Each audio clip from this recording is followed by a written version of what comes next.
Волонтеры Коми поборются за грант всероссийского конкурса «Регион добрых дел».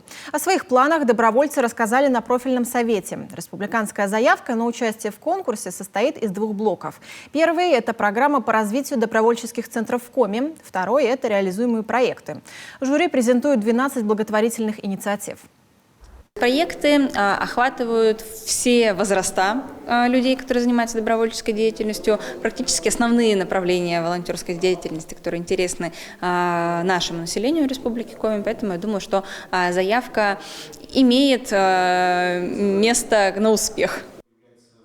Сумма гранта всероссийского конкурса не маленькая – 11 миллионов рублей. В случае победы эти деньги направят на создание добровольческих современных центров в Сыктывкаре, Печоре, Воркуте, Усинске и Вуктыле.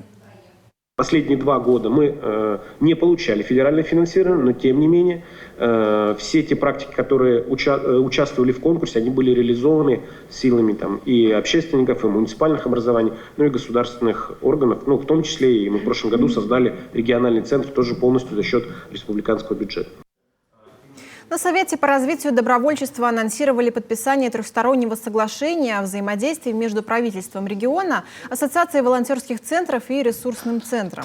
Также на заседании отметили 3 волонтеров, принявших участие в проекте «Мы вместе». Им вручили благодарственные письма президента России.